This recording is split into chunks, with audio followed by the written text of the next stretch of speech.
And fellow Libertarians, I am Kasie Whitener, Libertarian candidate for U.S. Senate in South Carolina. Our incumbent is Lindsey Graham. So I am addressing a critical national security threat.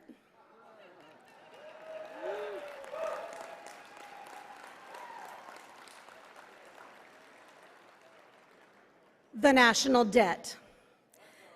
Our national debt has eclipsed GDP, and the establishment parties are doing nothing about it. In fact, they're making it worse. As I visit the 46 counties in South Carolina, voters are angry about the debt. Every issue is a debt issue, and they're tired of the duopoly.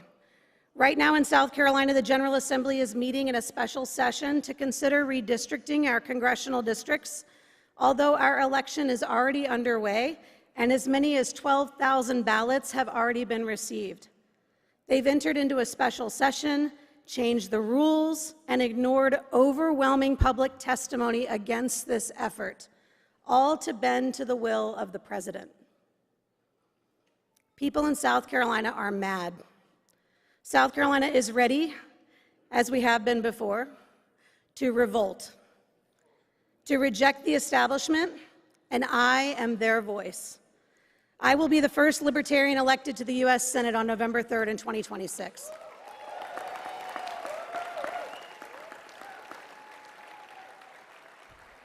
You can be part of my campaign at kasiesouthcarolina.com. That's K-A-S-I-E, southcarolina.com. A $30 donation will get you a T-shirt, and the corner over there where our friend Joe Jorgensen is sitting, I'd be glad to have you to be part of our tribe. And now it's my pleasure to introduce Michigan's own Justin Amash, the former representative for Michigan's 3rd District in the United States House of Representatives.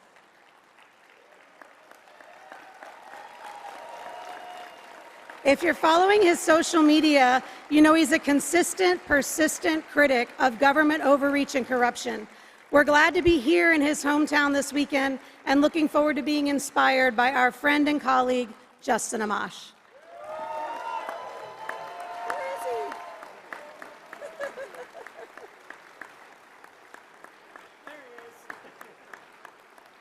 Oh, there he is.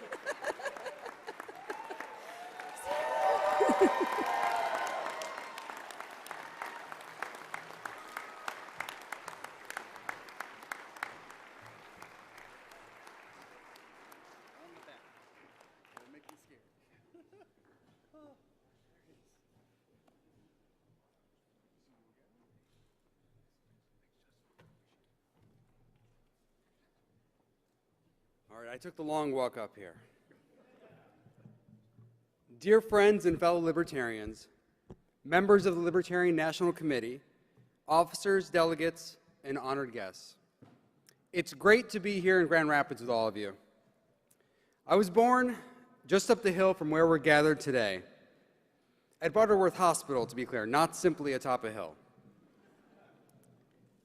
West Michigan, as we call this region, is my home.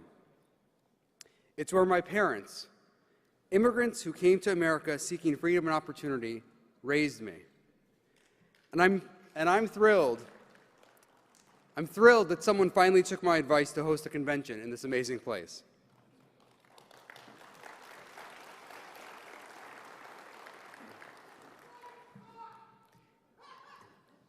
As we celebrate the 250th birthday of the United States this year, it should not be lost on us that we live in the most libertarian country in the history of planet Earth.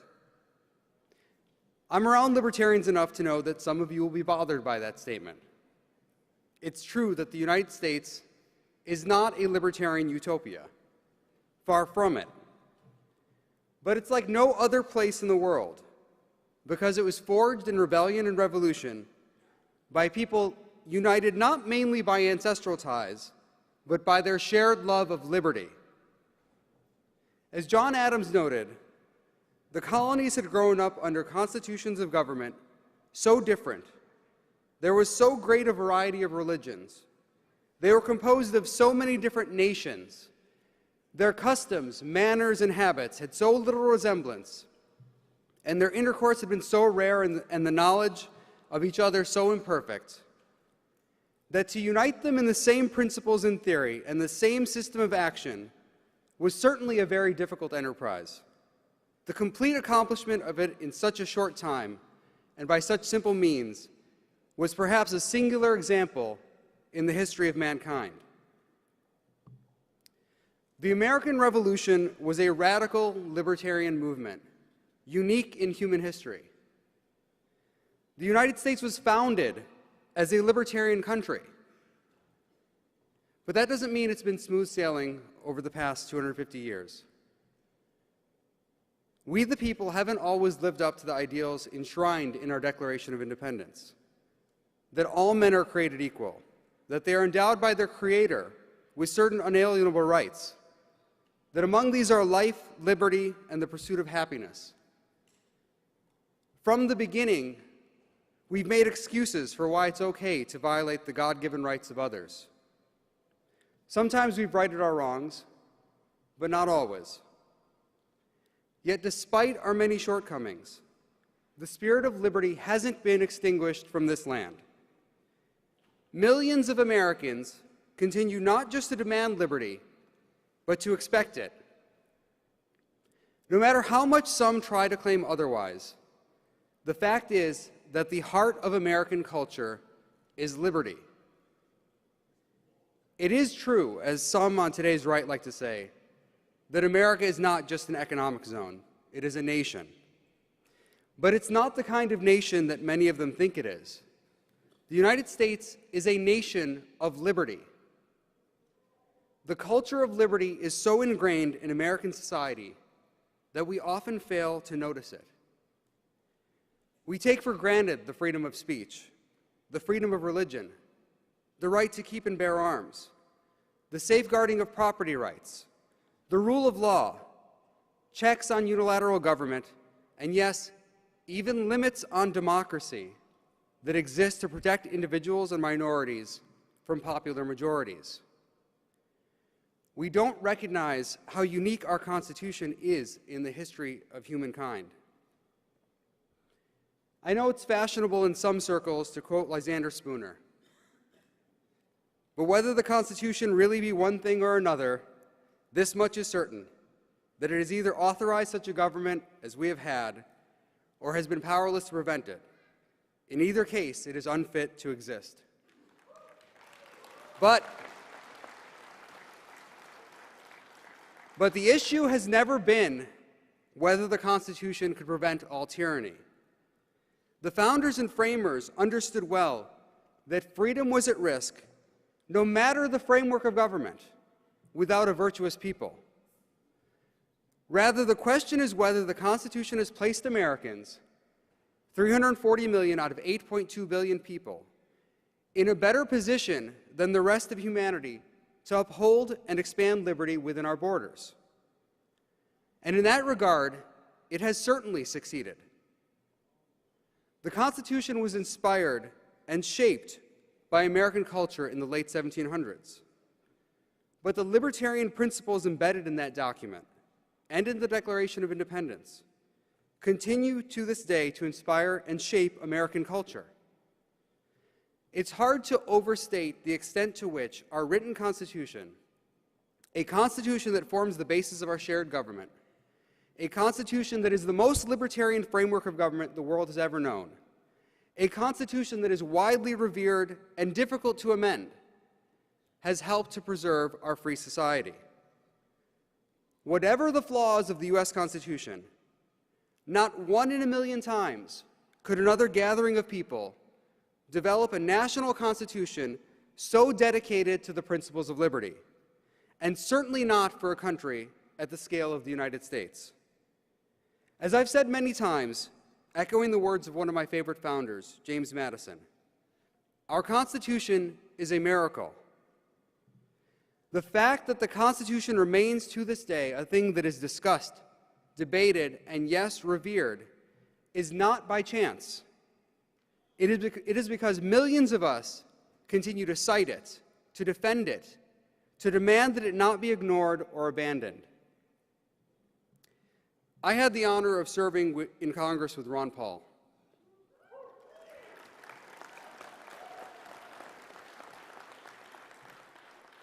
One of the things I deeply admired and continue to admire about him is that in the face of an overgrown and abusive government, his response has always been clear and unwavering. Why don't we just follow the Constitution?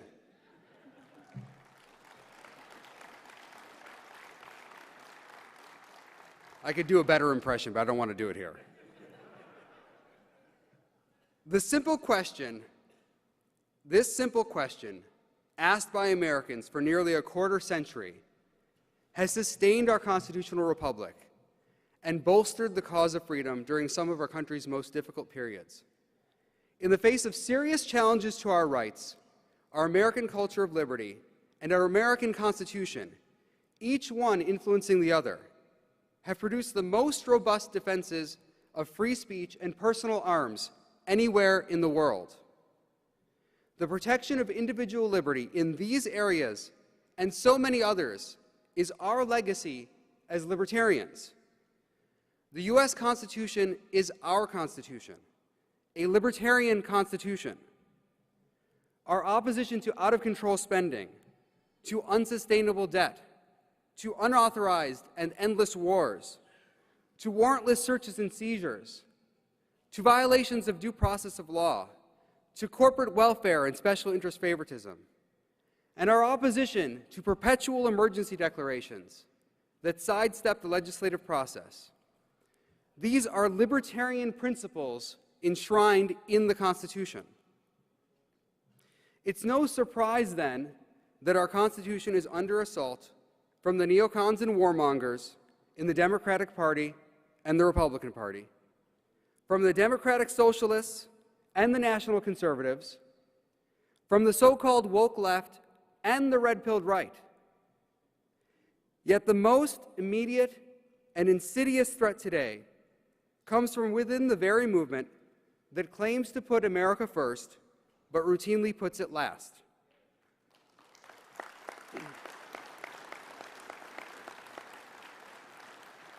And that is the corporate socialist coalition that I refer to as MAGA Inc.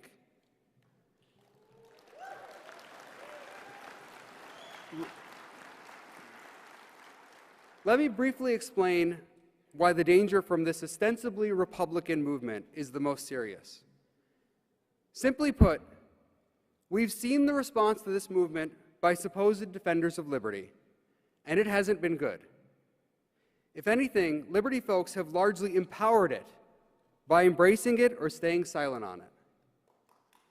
With potential political critics from the right effectively neutralized, much of the vocal opposition to government abuses has been neutralized as well. Libertarians and constitutional conservatives readily understand why the left is a threat to liberty, so they're always prepared to pounce at the least sign of trouble. But when it comes to threats from the right, too many of our friends in the liberty world have been reluctant to push back, even against a president with the most authoritarian tendencies we've seen in a modern chief executive.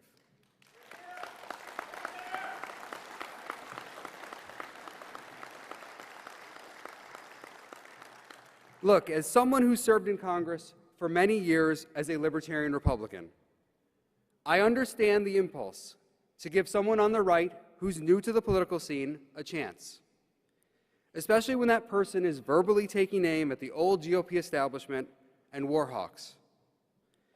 In fact, during the early run-up to the 2016 presidential election, I advised Rand Paul not to get caught up in the back and forth with then-candidate Trump, whom Senator Paul saw as a real danger to our constitutional republic.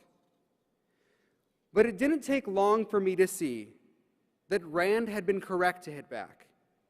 And the problem was that too few of his political allies were joining him in doing so. Within weeks of his taking office, Donald Trump made clear whom he considered to be his primary enemies within the GOP: libertarians and constitutional conservatives.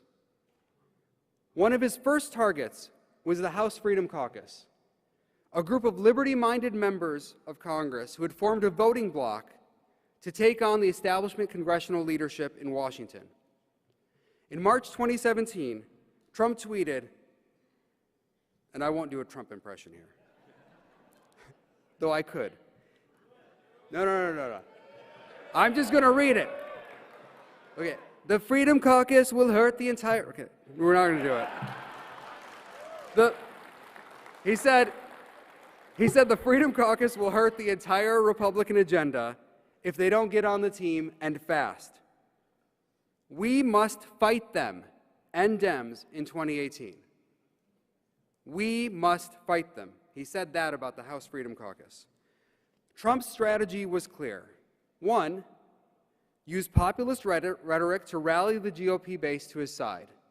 Two, attack libertarians and constitutional conservatives in Congress to turn the base against them, and in so doing, create an easier path to three, ensure that the GOP establishment gets its policy agenda enacted. You don't have to take my word for it. The proof is in the outcomes. Among other things, Trump torpedoed every effort to repeal and replace Obamacare. He signed massive spending increases and created the highest ever federal debt. He increased our military presence in the Middle East and launched attacks in multiple countries without congressional approval, including, most recently, taking us to war with Iran. He repeatedly vetoed measures by Congress to limit U.S. involvement in overseas wars, block weapons sales, and prevent war. In fact, and listen to this, most of Trump's vetoes have been against measures trying to limit U.S. military aggression abroad. He has massively increased the military budget, most recently calling for $500 billion in additional spending on top of an already record budget. He expanded civil asset forfeiture, allowing the federal government to work with state authorities to forfeit assets in states that prohibit civil asset forfeiture. He signed reauthorizations of FISA 702 and the Patriot Act. He raised taxes by charging Americans billions of dollars in tariffs, and even used a phony emergency declaration to justify much of it.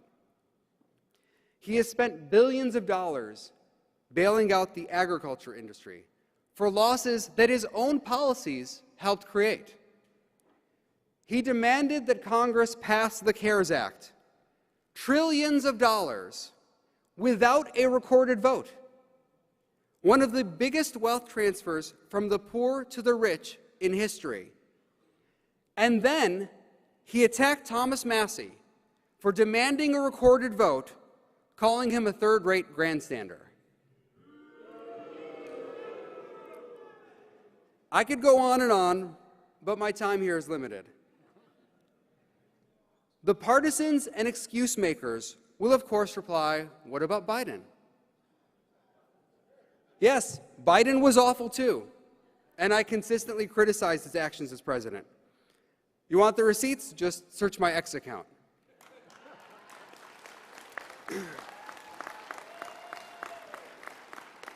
But why does that matter? The fact that another president was also bad does not make this president good or worth supporting.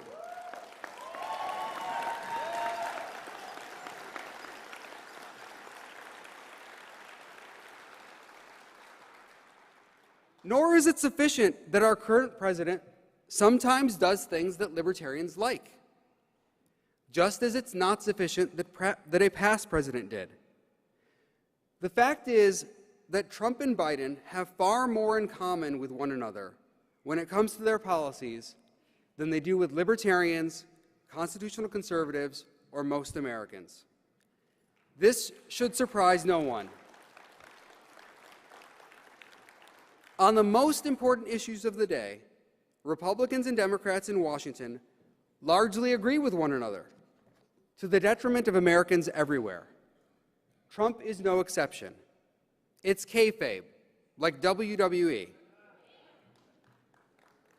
Yes, Trump is authentic. He's authentically dishonest.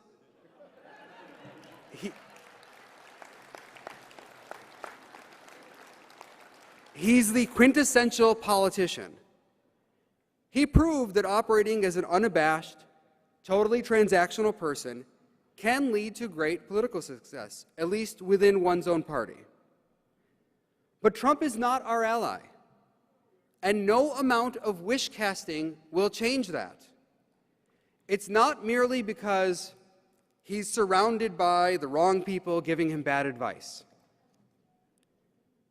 To think he's going to adopt libertarian beliefs if we make the right overtures is as misguided as the American colonists who thought they could curry favor with King George III, that he was simply being misled by Parliament. It's not in his nature. At the core of libertarian philosophy, as espoused by Mises, Hayek, and others, is the concept of the rule of law.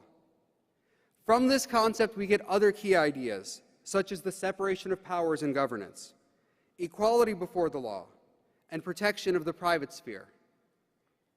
Trump doesn't believe in the rule of law. It might be more precise to say that he doesn't think about it at all. He thinks only in terms of immediately getting what he wants. He believes in the rule of Trump.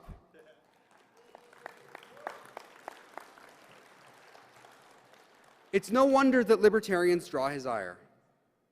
It's no wonder that many of the people in Congress he went after the hardest, from Mark Sanford to me to Thomas Massie, are the ones dedicated not to Donald Trump, but to the principles that truly made America great. As Laura Loomer warned immediately after Massie's primary loss, Rand Paul, you're next. So where do we go from here? Let me start by saying, and this should come as no shock, I'm not opposed to libertarians running within the Republican Party, or within any party for that matter. As I often say, political parties are tools for getting elected. A candidate should use the best tool for the job. Sometimes, as is the case here in Michigan, this decision is dictated by election laws. But it should be obvious by now to libertarians that the current version of the GOP is a landmine for a libertarian candidate or elected official.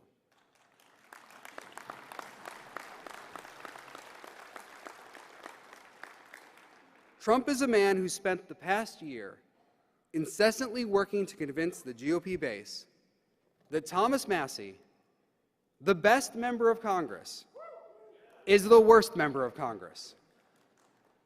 Think about that. What matters today in GOP politics is fealty to Trump. As the Republican Party shrinks, this loyalty test will get only harder to pass. The Libertarian Party can become the political home to millions of libertarians and liberty-minded individuals, including disaffected constitutional conservatives, but it must dramatically change the way it engages in politics.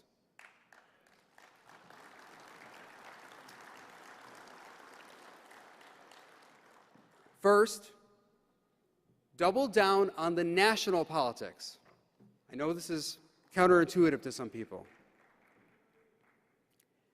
It's the big, high-energy races that allow you to grow a party and ultimately win the small races. We need that national branding to build our membership. But here's another point to consider.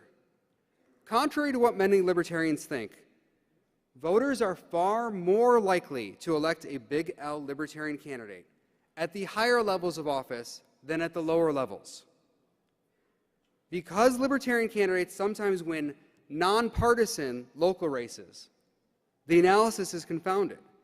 People often mistakenly conclude that libertarians have more appeal at the very local level. But the truth is the opposite, and it's intuitive. The further away a government is from you, the more you want that government to stay out of your business. Lots of people want a libertarian president.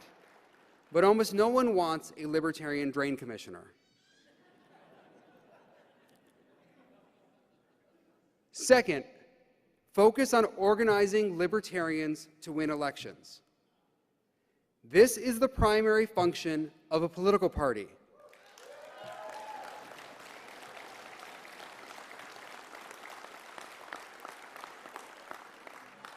Issue advocacy should be left mainly to issue advocacy groups. If libertarians want to engage extensively in political activism, by all means do so, but do it with a PAC or a C4. This doesn't mean that the Libertarian Party shouldn't do any issue advocacy. It just means that those functions should be secondary to the primary function of organizing libertarian candidates to run races and win.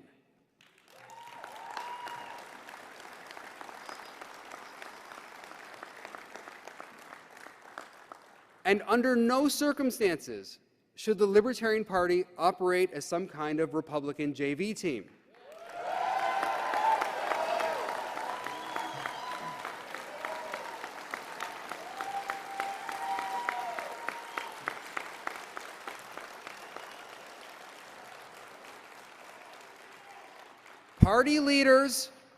Party leaders should be endorsing and supporting their own party's candidates for office.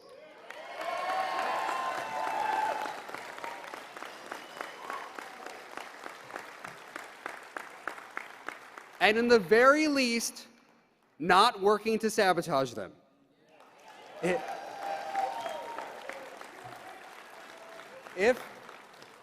If they can't do that, then they're unfit to lead.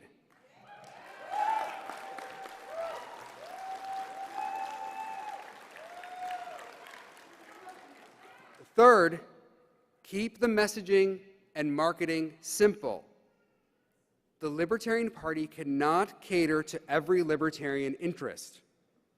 The narrower our focus, the smaller the tent becomes. A successful political party needs to strongly appeal to about 1/3 of the electorate, with the ability to pull in another 15 to 20% during any given election. This will not happen with a microscale focus on issues that 99% of the public don't care about.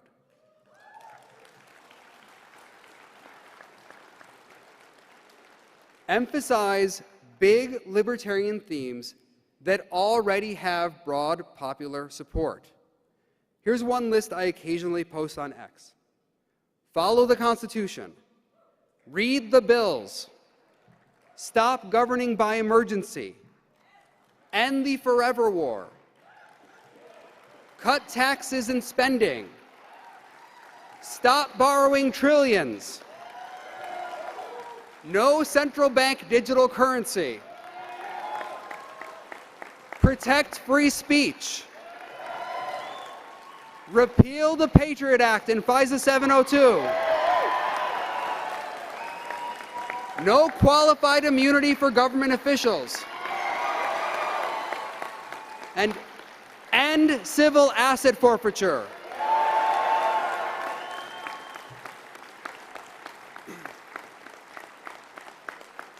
Now, maybe I'd cut some of these and add a couple others if I were communicating for a political party, but you get the point. Keep it simple. Broad, popular messaging, uncomplicated emotional marketing. Give people room to join the Libertarian Party without being libertarian experts.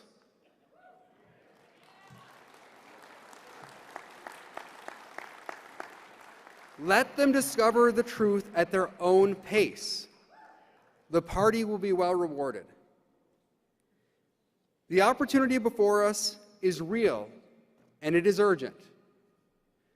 We are living through the 250th anniversary of the American founding at the very moment when millions of Americans are becoming newly disillusioned with both major parties. The collapse of trust in the old political order has created space for a genuine liberty movement. If the Libertarian Party does not seize this moment, with courage, clarity, and discipline, then someone else will. Fellow libertarians, this is our time. Let us recommit ourselves here in Grand Rapids, my home, and for these few days the home of our national movement, to building something worthy of the founders' legacy and our children's future. Freedom is calling. Let us answer boldly. Thank you.